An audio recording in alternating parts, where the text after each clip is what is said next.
countless other channels that present strange opinions or ideas about Sasquatch. Many of them are quite good.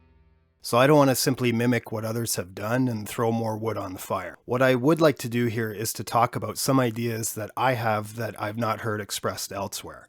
I believe these concepts are new, or at least somewhat different to this particular community of cryptozoological interest, and I'll do my best to illustrate them as effectively as I can. Here are the unorthodox questions I want to pose.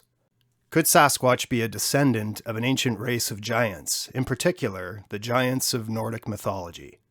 Perhaps a more radical question. Modern cryptozoologists and Sasquatch field researchers have been developing a theory of the creature using interdimensional portals.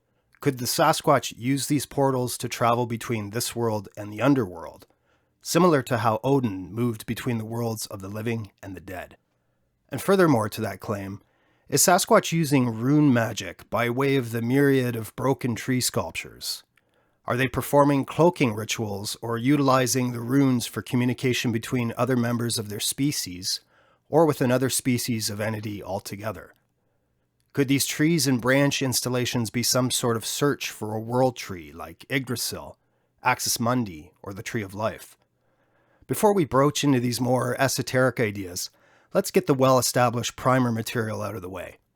Sasquatch, a Salish Saxem term for wild men, is a cryptozoological mammalian humanoid entity that has been encountered in both remote Pacific Northwestern forested locales and other forests and swamps all over the world. Evidence for the creature's existence is limited to footprints found in mud, soft earth, or snow, and are usually cast with clay and often photographed by the human observer who first comes across a strange set of footprints while out off the beaten path. Photographic and video evidence has been documented since the late 1960s. Hair, DNA, scat, nest sites, tree sculptures, tree knocking, and vocalization audio samples have been documented and cataloged. Indigenous tribes have encountered the creature for centuries and have given it different names: the Bukwas, or the Wild Men of the Woods, or the King of Ghosts, and the Mayak Dada, or Hairy Man. A rich oral tradition can be found throughout the Pacific Northwestern bands, and indeed all the tribes of North America. Gigantopithecus, the early ape-like distant Asian ancestor of the modern orangutan, long extinct, presents a biological precursor for the lineage of large, bipedal hominids we now think of as Sasquatch. But what if we're not simply dealing with an offspring of the primate Gigantopithecus, but something entirely different? The long hair and beast-like appearance of the Sasquatch could simply be an evolutionary trait brought on by living in northern, colder, wild forests. Adaptation to best suit the surrounding environment, to put it simply. Contemporary photographic evidence varies in its efficacy. A great deal of it is grainy, under or overexposed, shaky, and typically out of focus. Skeptics usually voice the opinion that because nearly all of us now own a mobile phone with high-tech cameras on our persons 24/7, that there should be reams of perfect quality digital depictions of the Sasquatch. But the cameras on our mobile devices are built for close-up profile shooting and not at all appropriate for fast-moving targets at long ranges or in low light conditions. Trail cameras are typically low resolution and have provided some interesting images, yet nothing that could be considered absolutely definitive. Video and film evidence has been collected over the decades, the most famous case being the Patterson-Gimlin 16mm film shot in 1967 outside the Six Rivers National Forest in Northern California. Many attempts to either prove the creature's authenticity or disprove the 16mm footage as an elaborate hoax have continued on for several decades. I'm positive you've seen this footage before. It has been digitized and upscaled, motion corrected, and analyzed by several scholars, academics, and experts that work within several different scientific disciplines. You can clearly see the musculature undulating underneath the coat of the creature's fur. You can even make out a hernia or injury the animal suffered, as was deftly noted by the late Dr. Jeff Meldrum, an American anthropologist and academic who collaborated with motion capture video engineers to study the gait of the animal and to motion track its skeletal movements as it walks, quite quickly away from the American cameramen and their horses. A detailed analysis of Dr. Meldrum's findings regarding the Patterson-Gimlin film can be found in his 2007 book, Sasquatch, Legend Meets Science. While the jury is still out as to conclusive evidence, and very few formal scientific professionals are willing to do the required research, whether from a lack of sufficient funding or a concern to keep their professional careers intact, the mystery of Sasquatch continues to marry well with our human need for exploration and discovery, both tactile and intellectual. However, we can gather some basic truths about Sasquatch. They don't want to be seen, and they don't want to be found. If they die on this terra firma, they do so in such an isolated manner that they leave no trace behind of their corporeal being for humans to discover. Now, we are aware that large forest mammals such as bear carcasses are rarely found preserved, even by adventurers and hunters, likely because the other forest creatures and natural bacteria rapidly devour these corpses before they can be discovered. Evidence of their existence does exist, if we are to consider some scat, hair, and DNA testing that has resulted in inconclusive findings that the scientific community cannot match to any known cataloged hominids. But generally speaking, conclusive proof is certainly not present in abundance. We do have the Patterson-Gimlin film footage, along with other believable reels, but we don't have conclusive 4K footage that would shock the world with its legitimacy. Although the Russian footage, the skunk ape footage from Mississippi, and the Paul Freeman tape and a few others provide some compelling examples. This was the status quo for several decades, until a number of years ago, when an interesting fork in the field of Bigfoot research occurred in this new millennium and several unorthodox ideas began to emerge. Contemporary ideas concerning Sasquatch have taken a more science fiction or even esoteric or occult slant. Chief among them is the idea that Sasquatch is using interdimensional portals to traverse throughout different regions in the Great Pacific Northwest forests or to and from somewhere else entirely. Supposed evidence for this appears in the form of tracks, in either mud or snow that start from seemingly nowhere and then end as abruptly as they began. Eyewitness testimonies report spheres, brightly colored orbs, vortexes, random temperature or radiation fluctuations similar to magic rituals, power transmission points along ley lines, and other seemingly paranormal occurrences that have been grafted onto the mystery of Sasquatch. Another of the modern ideas that has asserted itself into the Sasquatch mythology is the finding of large and often ornate tree sculptures that field researchers, both amateur and professional alike, have discovered, explored, and analyzed. These structures are often elaborately constructed tree limbs and branches that have been broken and twisted into angles that often resemble memorials or orientation markers. These structures were carefully constructed in areas where they were never intended to be found by humans. But what if modern cryptozoologists and Bigfoot researchers have missed the forest for the trees? What if these ornate tree sculptures indicate more than simple territorial markings? What if they represent an ancient form of communication, perhaps utilized by the Sasquatch to communicate with one another or with other entities unknown by man? What if these installations found in often remote tracts of dense forests provide evidence of a largely unknown runic alphabet, or the materia of bind runes or sigil magic?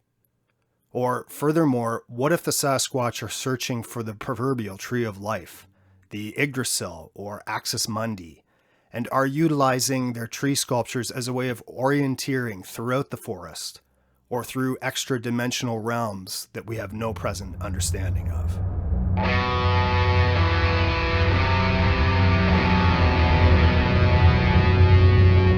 For the purposes of background and context, I want to focus on 4 distinct cultural traditions and their equivalent texts concerning the lore of giants: the Christian Bible, the Sumerian tale of the Epic of Gilgamesh, the apocryphal works of the Book of Enoch, the Book of Giants, and most importantly, the Prose Edda of Norse literature. It is important to note that the Bible, Genesis 6:4, claims that giants were born of the intercourse between angels and the descendants of Cain. This point was found contentious by such luminaries as St. Augustine, who claimed giants roamed the earth long before angels descended from heaven. A 12th century medieval archdeacon of Oxford, Walter Map, claimed the biblical Adam was of giant stature. A similar belief was held by 10th century chronicler and author Ibrahim ben Wasif Shah, who wrote about his claim in his Arabic treatise titled The Summary of Wonders. Medieval encyclopedias back this up by documenting that the enormous footprint of Adam can be witnessed in Ceylon, at the top of the mountain bearing his name, as this summit was the point Adam fell to after being expelled from the Garden of Eden. The Epic of Gilgamesh can be dated to the 3rd dynasty of Ur, sometime between 2100 and 1200 BCE. In poetic form, a wild man called Enkidu was created by the gods to keep the demigod Gilgamesh in check. Gilgamesh himself being the king of Uruk, and a superhuman in terms of his size and strength. It was said that he stood 16 to 18 feet tall. Enkidu and Gilgamesh perform a contest of strength, which Gilgamesh wins, and the two become friends. They make a sojourn to the cedar forest, slay its guardian, the demigod giant Humbaba, and cut down the forest's sacred tree.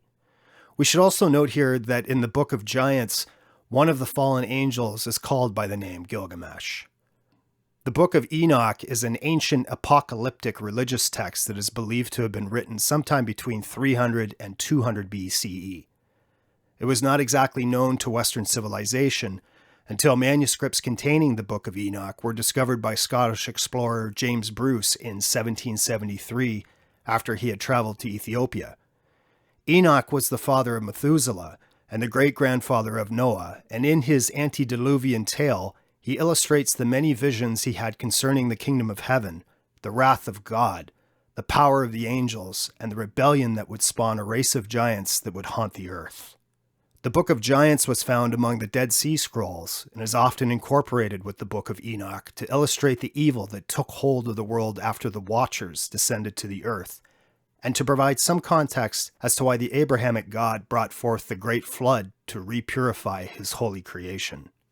Chapters 1 to 36 of the Book of Enoch is called the Book of the Watchers, and tells the tale of the Watchers, angels who seemingly grew tired of the bliss of heaven. After God created men and women, the Watchers saw the beauty of human women, and some of the more rebellious angels made a pact with one another, and abandoned heaven to descend to the earth so that they could mate with human women. In doing so, they created a race of giants called the Nephilim. These Nephilim were neither angel nor human, but liminal spirits that brought humanity under an oppressive relationship of conqueror and slave. The humans toiled in the fields and supplied their produce and wares to keep the Nephilim fed and appeased. This lasted for a time up until natural resources became scarce, and the Nephilim began eating human flesh and drinking human blood for sustenance. One could accurately consider the Nephilim to be the origin of the vampire legend that continues on to this day. The Watchers, led by the angel Shamyaza, who some believe to be in fact the Satan of Christian infamy, also began to teach human mortals the arts of language, writing, reading, metal forging, weapons making, war tactics, and other forbidden knowledge, while sharing with humanity occulted secrets of magic that God forbid to ever be shared outside of his heavenly realm. Enoch chapter 7 verse 2, "And the angels taught them charms and spells, and the cutting of roots, and made them acquainted with plants." According to Enoch, sorcery and magic must have existed in the heavenly realm. Enoch chapter 8 verse 3, "Shamyaza taught the casting of spells and root cuttings." And we will see in a few minutes why root cuttings plays a role here within the ideas I am to propose. "And they shall produce on the earth giants not according to the spirit, but according to the flesh. And there shall be a great punishment on the earth, and the earth shall be cleansed from all impurity."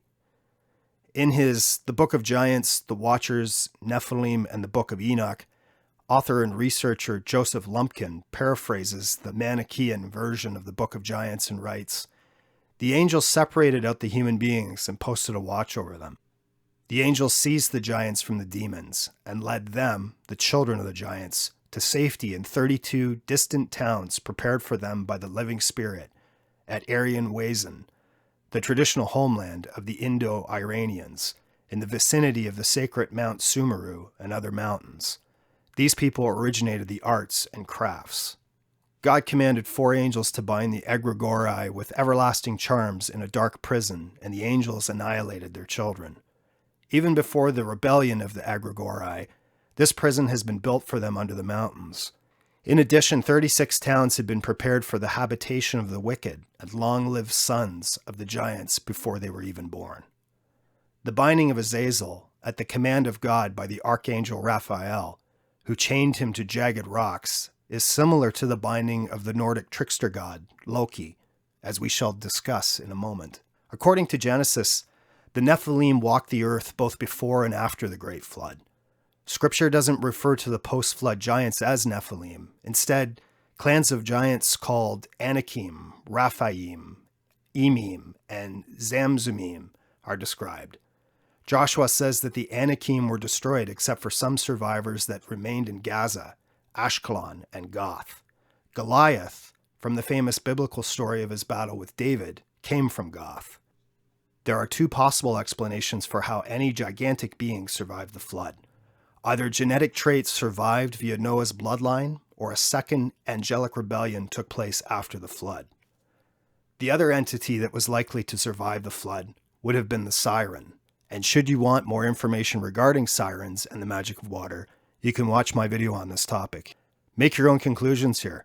But many believe what we call demons are actually the spirits of the slain Nephilim, entities that cannot go to heaven and so haunt the wastes of the earth, bringing as much pain and suffering to humanity as possible until the end of days. Others yet see these spirits as the basis of all entities, including the jinn of the Middle Eastern deserts, and the goetic spirits that King Solomon bound with the magic that could be found inside the Lesser Key of Solomon, or the Lemegeton.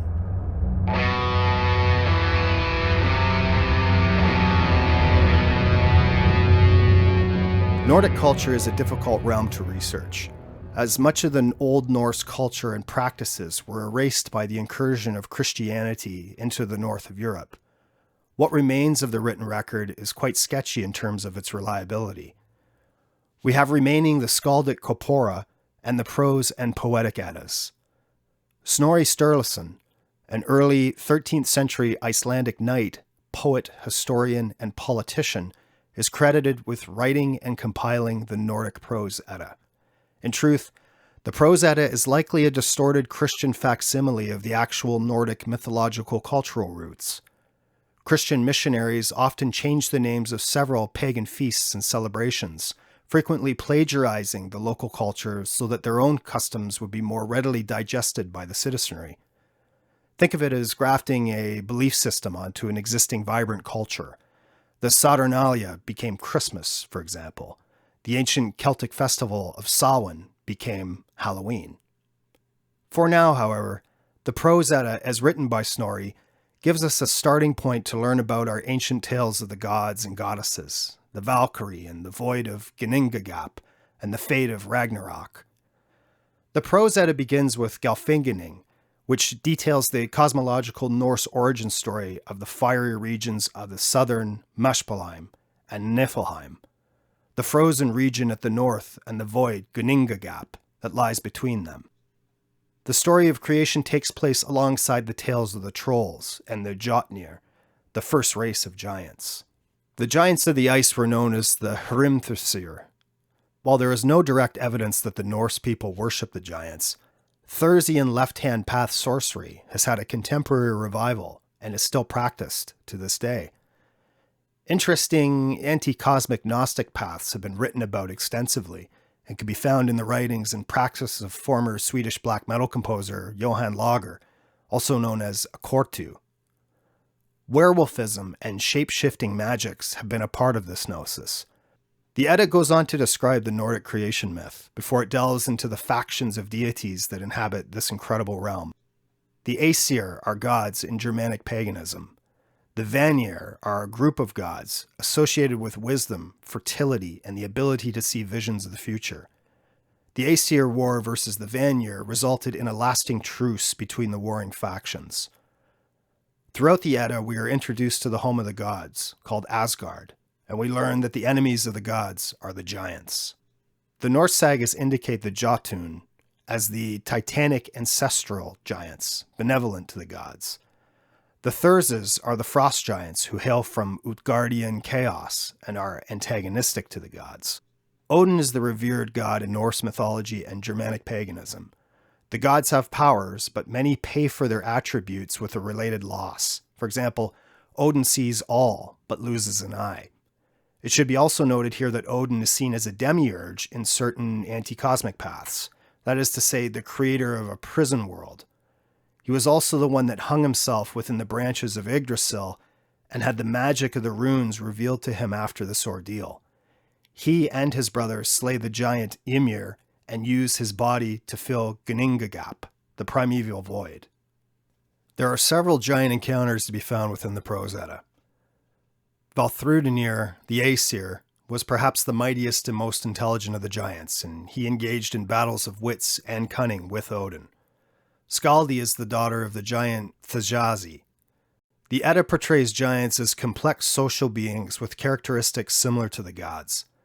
As a connection, the more research performed by Sasquatch field researchers and cryptozoologists seems to point toward a complex social structure among this species. For example, Odin frequently sought knowledge from these giants. Odin's mother, Besla, was the daughter of a giant. Giants live at the periphery of the region called Utgard. The Edda is not clear on this, as it is unclear as to whether the ocean surrounds Midgard and Utgard or dies between the two realms. What role did real geographies play in the creation of the Edda? Could this be in reference to the Bering Strait land and ice bridge, and justification for the well-documented throng of Sasquatch population density along the western seaboard and coastal mountain ranges and forests of western North America, a locale similar to the wilds of Scandinavia? Did the Sasquatch make the sojourn from the Siberian territory across the Bering Strait and into Alaska, and down into British Columbia, Washington, Oregon, and farther south into California and elsewhere? A common thread shared between the Prose Edda and the Book of Enoch is the idea of a tribe of giants being annihilated, only to have a single pair of giants survive. Could the offspring of this pair have provided what many of us today speculate as a large bipedal hominid we call Sasquatch? As we continue through the Edda, we are introduced to a range of ancient deities and characters. Perhaps most interesting of these is Loki, a cunning trickster god, a liberator and destroyer possessing a number of supernatural and preternatural skills, including but not limited to shapeshifting and the ability to sire beast and demon offspring. Loki is the son of the giant Farbauti. After this giant mated with a human woman named Laufey, who some claim to be a human woman and others believe her to be a goddess. The Thursian work of Akortu looks to reinterpret Loki as a Thurs, a giant, and correct his stature after the distortions created by Snorri. Loki's wife Sigyn is considered among the Aesir, but Loki also sired 3 strange children with the giantess ogress Angrboda, Hel, the ruler of the underworld realm of her own moniker, the wolf Fenrir, and the Midgard serpent Jormungandr. The key takeaway here is that the offspring of the gods can sometimes result in a creature that is more monster than deity, or perhaps a creature that we want to classify as being a monster, but could possibly be something entirely different. Could the race of Sasquatch be one of these species? Could these be the offspring of undocumented trysts that Loki clearly enjoyed? Are all of Loki's children documented? What children did he produce with unknown creatures to create hybrid offspring? Loki very well has anti-cosmic origins, as we unfortunately cannot trust the Sturluson Edda from being distorted by Christian perspectives and concealing from us truths about these deities. A central theme begins to emerge once one considers these old texts.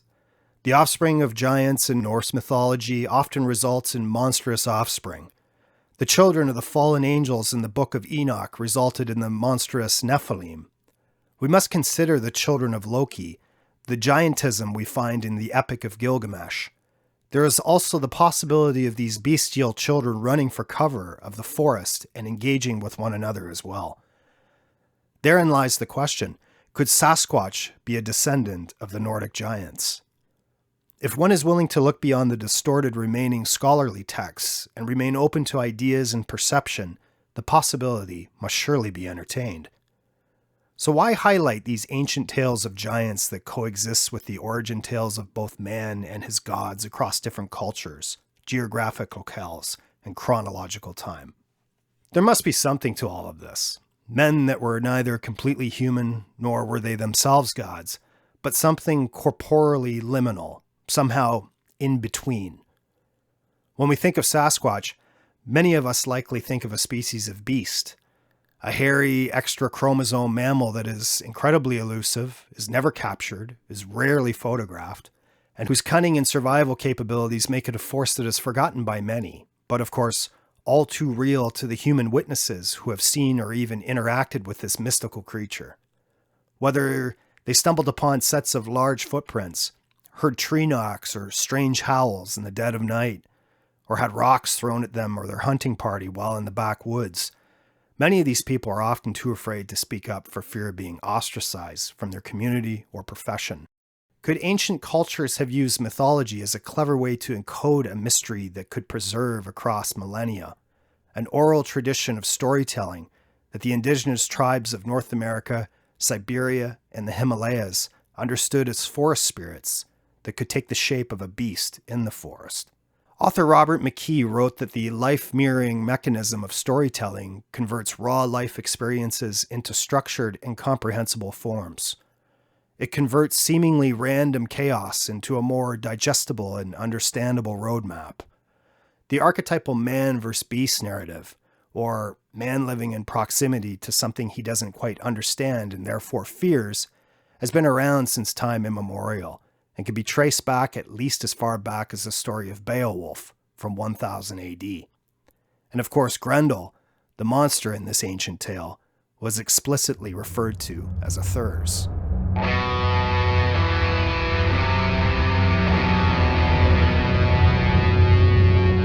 Geographic locations like fields, forests, graveyards, mountain ranges, lakes, or waterfalls have spirits, and these spirits are often referred to as genus loci, or the protective spirit of the place. There exist many narratives as to where these spirits originated from and just what exactly they are. The Book of Enoch suggests that they are fallen angels that departed the bliss of heaven and descended to the earth in order to share their knowledge with humanity and to mate with human women. Their resultant offspring were considered giants, and many cultures report creatures or spirits of this lineage, from the Jotnar of the Nordic Eddas to the Jinn of the Middle East, stories that know no geographic boundary and have endured the wastes of time. Genii loci are masters of the animals within the territories they inhabit. Land spirits can assume the form of cryptozoological entities and may provide a potential explanation for what we now consider the Sasquatch.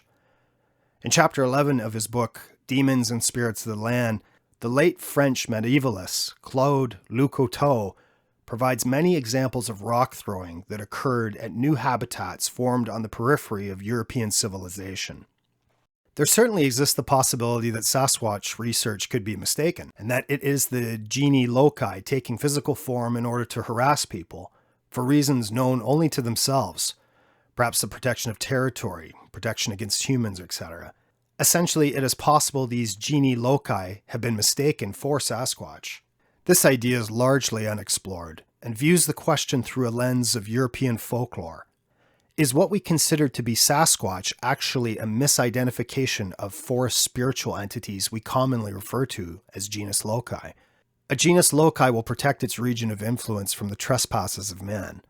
And we might as well get the obvious out of the way, too. There's also the real possibility of actual lone gorillas in the forests of North America, as strange as that sounds.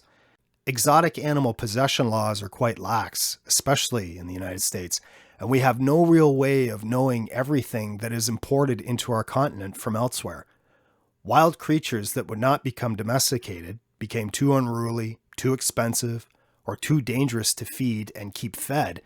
What becomes of these unfortunate beings that escaped captivity and now walk and hunt in our expansive old-growth forests? We have no way of knowing everything that is out there.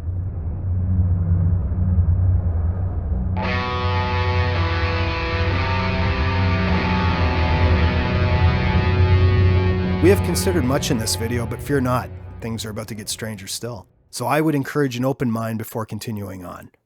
Without getting too far into the physics of stargates and wormholes, when we speak of portals, we are referring to entrance and exit points that are used for teleportation or traveling through geographic locations and perhaps simultaneously across chronological time. Of late, eyewitness accounts have detailed Sasquatch behaviors to include their very disappearance through what are believed to be portals into other worlds or dimensions. Some have documented Sasquatch tracks to begin from seemingly nowhere, only to end in random forested areas as if the creature simply vanished. These witnesses also cite the accompaniment of colorful orbs near to the proposed portal or gateway site. Also, proponents of this theory cite the lack of physical Sasquatch evidence as being a result of the creature being able to traverse through time and space. They believe the creature is simply not just of this earth.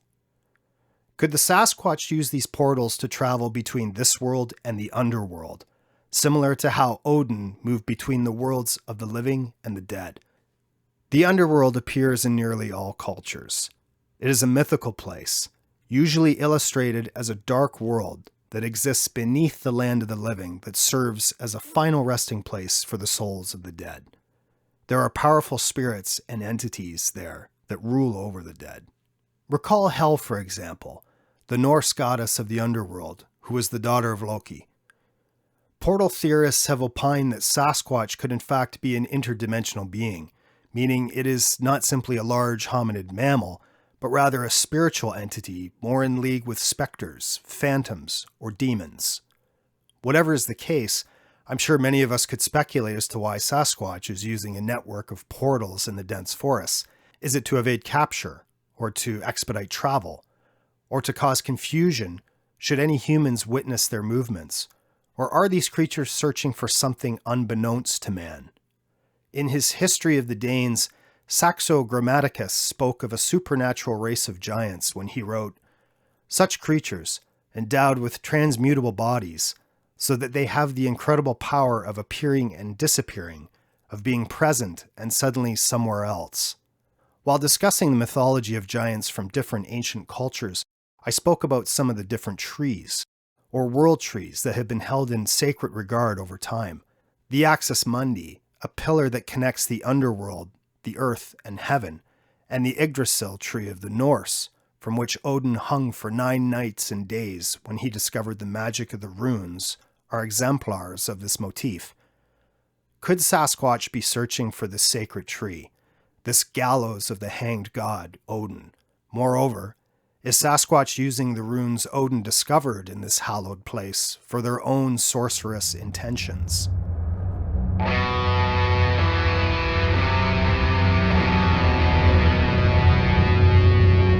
The runes are a series of distinct symbols that form a pan-European magical language. These symbols do not only translate to letters, but also hold meaning on their own that can be used for both communication, divination, and magical praxis. Divination is defined as the practice of seeking knowledge of the future by employing the supernatural. Praxis in this context is defined as practice, distinguishable from theory. Think ritualistic sorcery.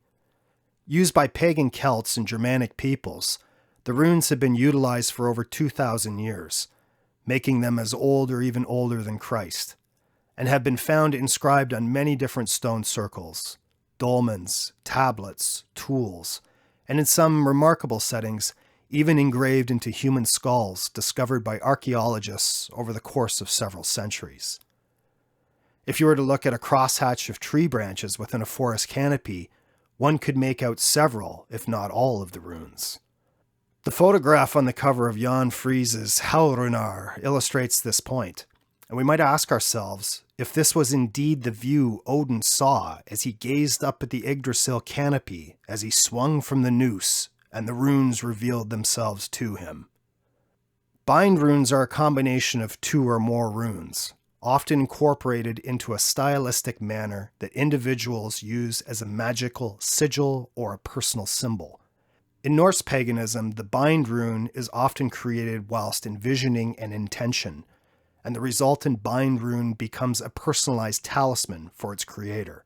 As I mentioned in the introduction to this video, the ornate tree sculptures that researchers and enthusiasts are discovering in the dense woods of North America often take the shape of the runes.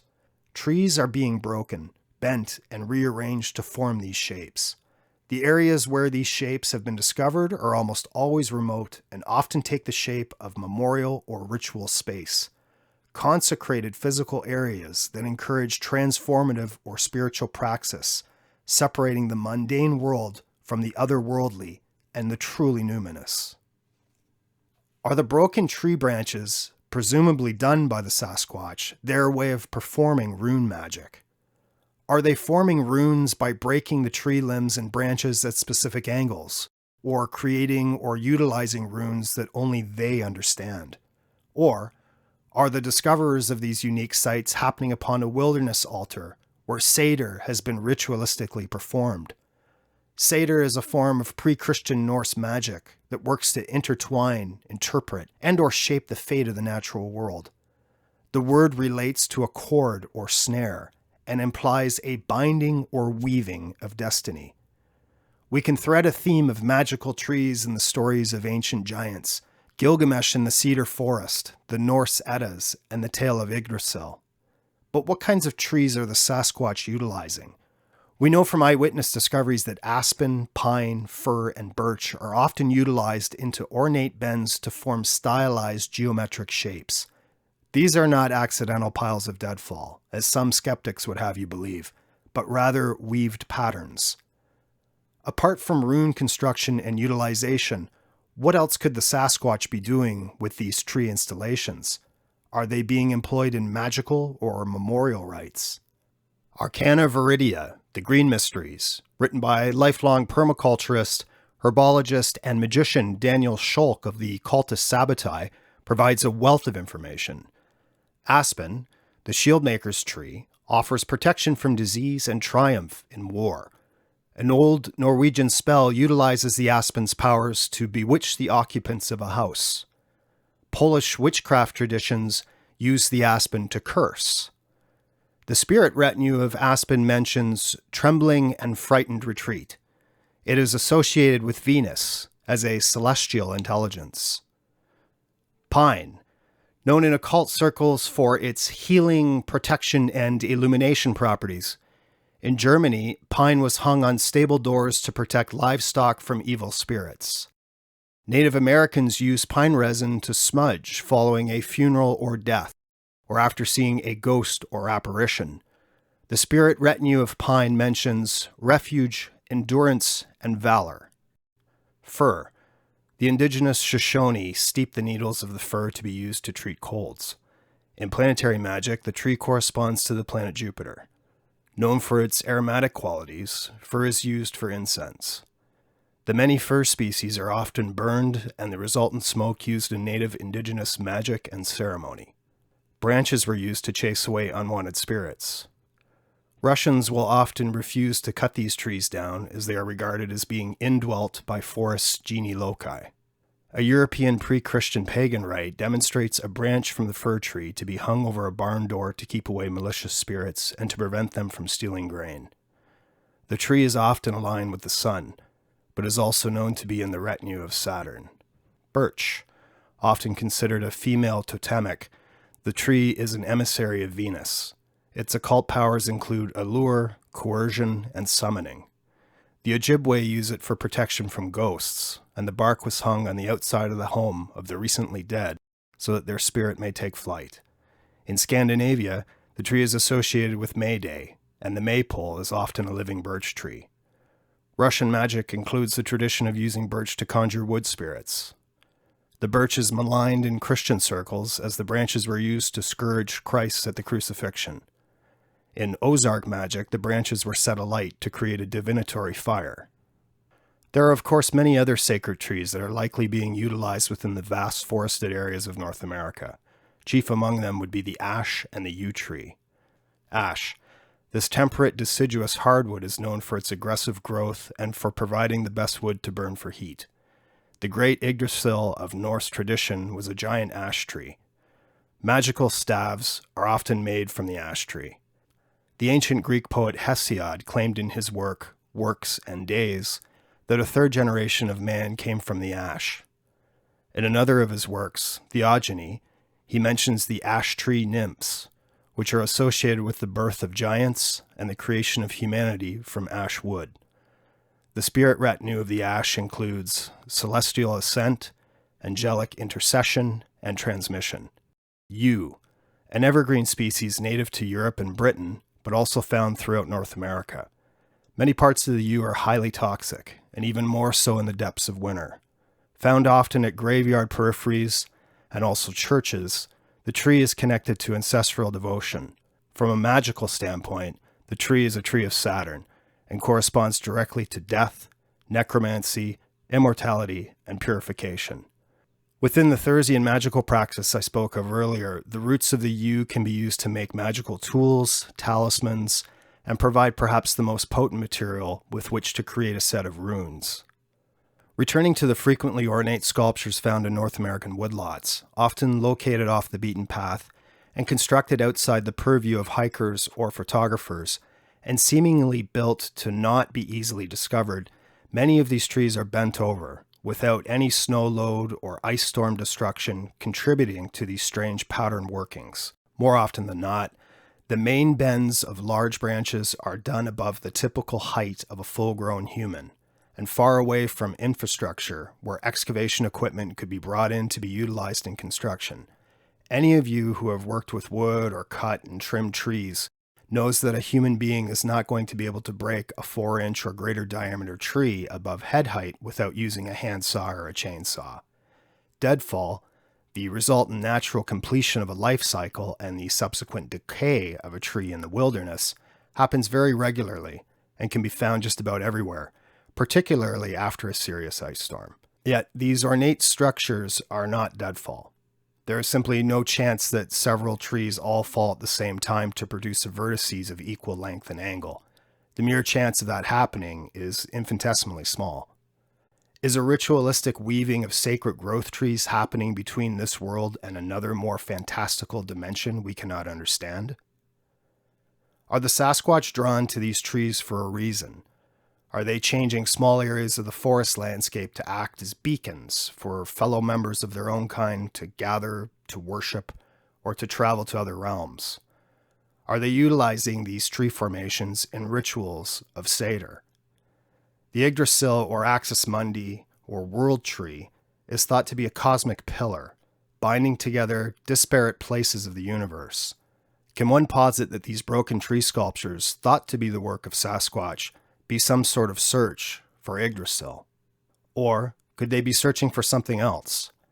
If we think back to the Nordic tradition, there exists the heavenly vault, which the gods made from the skull of the giant Ymir. Are the Sasquatch returning for this artifact, thereby giving substance to their nomadic nature? Are the Sasquatch truly a race of giants, or more speculatively, the offspring of a race of giants? The Nordic creatures that could have made their way over the Bering Strait and eventually migrated into North America. Did different species of these creatures, for example the frost giants we modernly refer to as Yeti, begin in Scandinavian climes, only to migrate southeast and down into the Himalayan mountain range, where the mountain giants explored farther east until they ultimately traversed the world to the west and into places like Alaska and British Columbia, and still farther south into Washington, Oregon, and California? A strange question also springs to mind here. Did the Sasquatch learn these rites from observing the ways of ancient humans?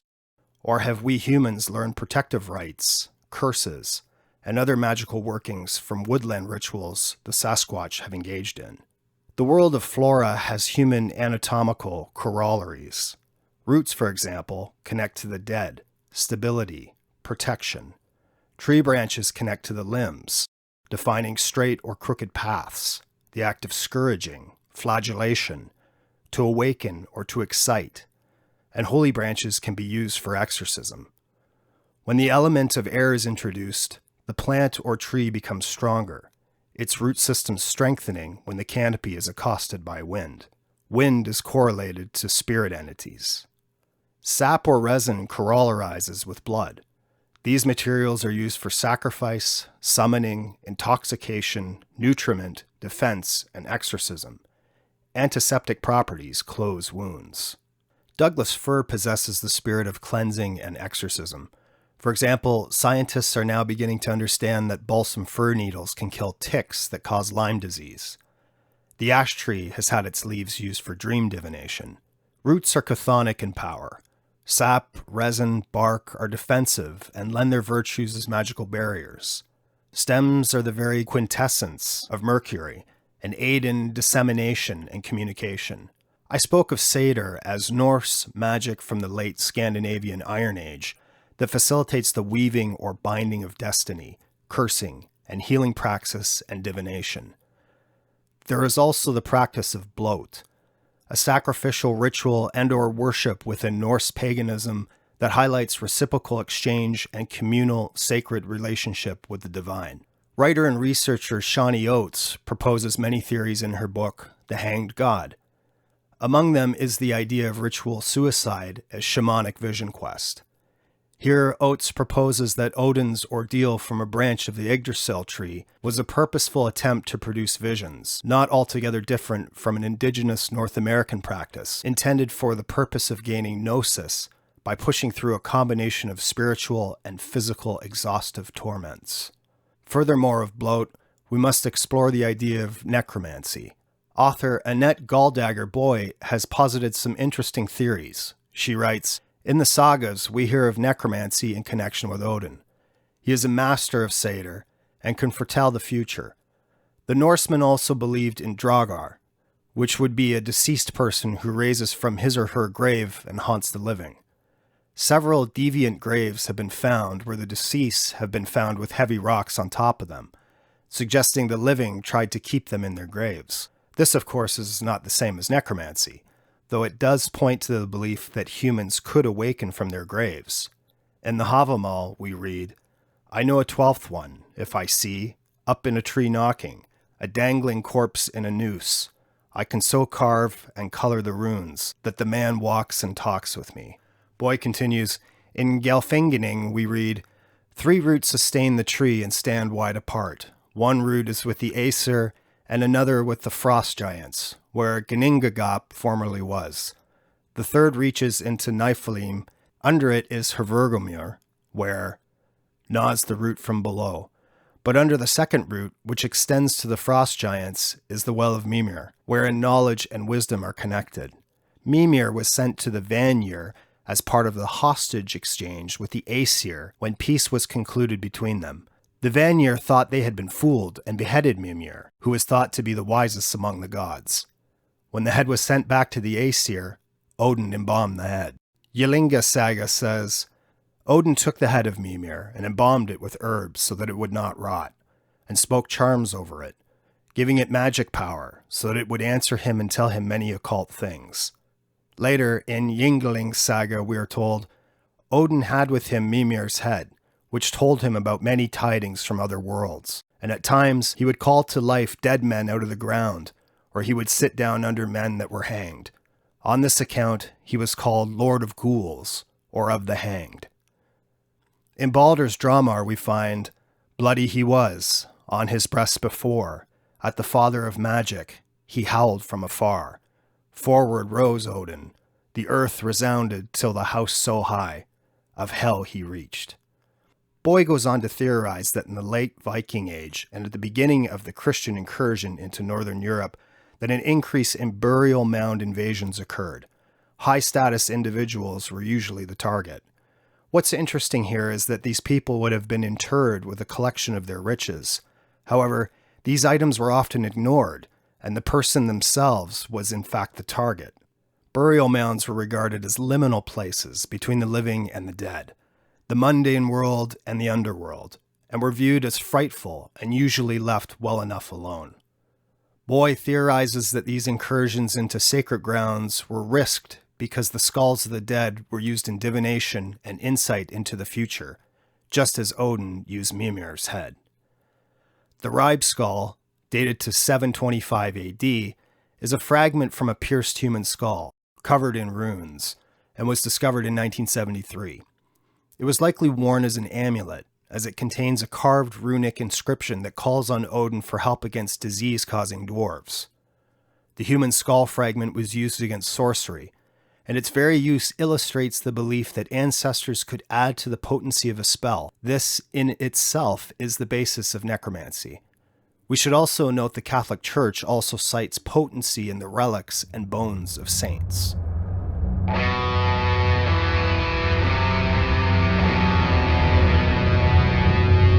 Grendel, Goliath, the Cyclops, Polyphemus, Ymir, Braun the Blessed, Gog Magog.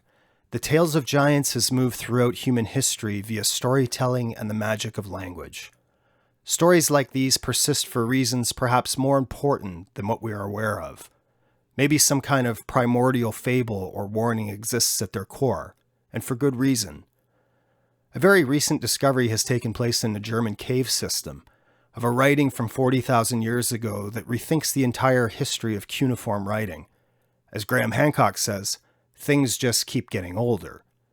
I think this archaeological fascination with trying to connect everything in a scientific format has the potential to miss the mark on occasion. Where did writing originate from? We may never know, but the contemporary belief that it stems from the Sumerian cuneiform from 3200 to 3500 BCE could in fact be very misleading. Only time and the truth will tell. I bring this up to illustrate how the science on any given topic is malleable. It moves around like a shapeshifter. What we consider true today might make others laugh 100 years from now. Language and communication are constantly changing. The way we perceive and interpret symbols, motifs, and iconography morphs against the ravages of time. Just be aware that many contemporary scholars and so-called experts make their money on adhering to very static and stagnate models of thinking. It is in their best interest to never look outside the bounds of rational thought. However, sometimes the truth dictates that we take risks, that we stray from the safety of the well-trodden path and do exactly just that. There are dark corners of this world that still exist, and dark corners of the human psyche that yearn for light. Science can provide an excellent platform for understanding, but perhaps there exist things in this world that science alone can't explain. Certain mystical realities that require additional modes of understanding to reveal themselves fully. Our ancestors understood this. They wrote and read and made use of the magics cultivated in their gardens to create medicines and weapons alike. And from them and their oral traditions and rituals, we can learn and reach enthusiastically toward our destiny. My motive for making this video, admittedly comprised of some very outside-the-box ideas, was to make others think of possibilities that could be added to the lore and research around the mythic Sasquatch. Perhaps I'm guilty of posing more questions here than I actually answered. That is often the case with research into topics of strange phenomenon. What I set out to do was to challenge conventional wisdom and give adventurous researchers and enthusiasts some new food for thought. If you've had a personal experience or have some insight into this topic, please leave a comment below. Personally, I am quite curious as to whether anyone has interpreted Bine runes while observing some of these tree sculptures while out in the wild, and I would really like to hear your thoughts. It's also critical to note the researchers that have gone before us. The works of the late Jeff Meldrum, and the other senior Squatchmen like John Green, Grover Krantz, and John Bindernagel. Men that have produced a documented journal of both scientific observation and lengthy chronicles of eyewitness accounts throughout much of the 20th century. The foundation each of these men, as well as many others, have provided has amounted to a bedrock of documentation and a fount of inspiration for the next generation of explorers and researchers. Obviously, a great deal more research must be undertaken here to better understand what certain eyewitnesses are reporting from the field. I would highly recommend the books that I have referenced for this video. Some may be quite difficult to track down, but I assure you that they are more than worthy of your time and effort. There is often criticism of men and women who wish to use their time exploring through the woods looking for mysteries and potential evidence to corroborate such unexplained phenomenon. For the record, I think walking through the woods with fellow adventurers mixed with a great deal of reading is a lovely way to spend your life. Field researchers have made offerings in the form of fresh fruits and vegetables, along with candy, sugar, honey, syrup, etc. I often wonder if the Sasquatch-seeking individuals would do well to employ certain incenses, offerings, and talismans to assist in invoking their desired experience. Attractants that might communicate something primordially familiar might also entice these creatures out from hiding. I should also note here that I don't believe in hunting or capturing this creature. Personally, I'd rather live with the mysteries presented by the wilds of the wilderness. I think part of our souls require questions more so than answers. I'm afraid a dead Sasquatch lying on a gurney in some lab somewhere would mark the death of some important part of us as well. If you want to support this channel, consider buying one of my books. Links are below in the description. Your support is really appreciated. Please subscribe and click the notification bell for updates, as I plan to make more of these documentaries based on research and personal experience. To become a Patreon, see the Patreon link provided below. Thank you for your interest and support. Stay safe, but not too safe. Until we meet again.